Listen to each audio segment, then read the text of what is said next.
chief's daughter and the spirit boy. They say on Adanna's wedding night, the ground behind her father's hut cracked open like a mouth and swallowed her whole.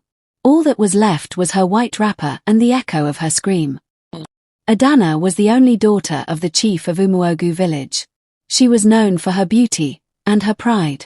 She insulted every boy that came near her. She said they were dirty, poor, and dumb.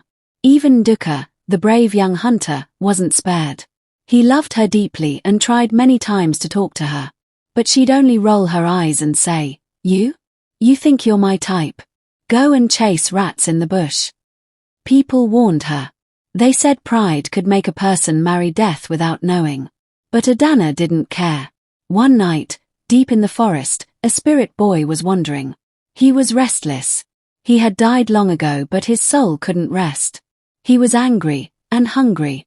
Then he saw a boy from another village, alone by the river. He smiled, that kind of smile that chills the air. He killed the boy and took his body. But he didn't stop there.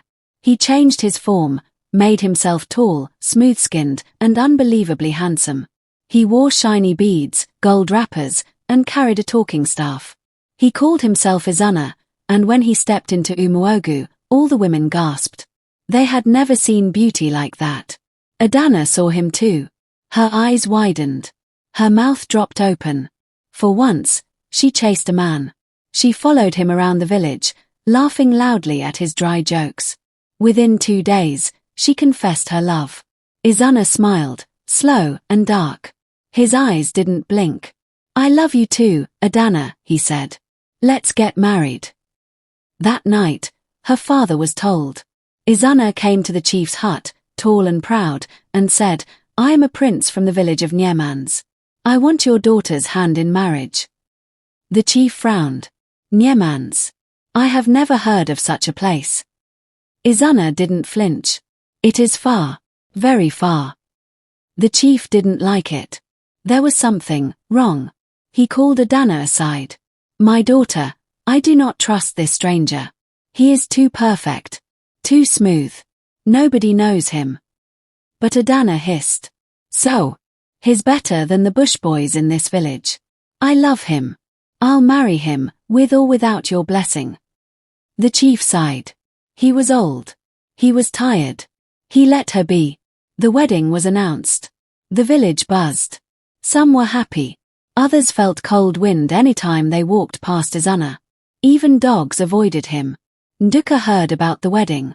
He didn't eat for days. But he couldn't fight for someone who hated him. So he kept quiet. Then strange things began to happen. Birds stopped flying near the village. The night became darker. People started having nightmares.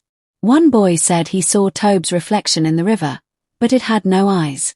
The chief secretly brought a dibia. The man didn't even enter the village. He stopped at the gate, stared into the distance, and whispered, You brought a spirit into your home. A strong one. Blood is coming. The chief rushed back, tried to cancel the wedding, but Adanna refused. You're jealous of my joy, she shouted. Leave me alone. The night before the wedding, Nduka couldn't sleep. He took his hunting charms and sneaked into the forest, hoping to find answers. There, deep in the woods, he found something. A shallow grave, and a body. The real boy. The one Adanna had killed. His face looked like Adanna, but dead. Rotting. Nduka ran back. But it was too late. The wedding had started. Drums were beating. People were dancing. Adanna stood next to Adanna in front of the whole village. She looked happy. He looked hungry. Then the sky turned grey. The wind blew hard. The ground started shaking. Adanna turned to Adanna, held her hand, and whispered something in her ear. Her smile disappeared. Her eyes widened. She tried to pull away, but it was too late.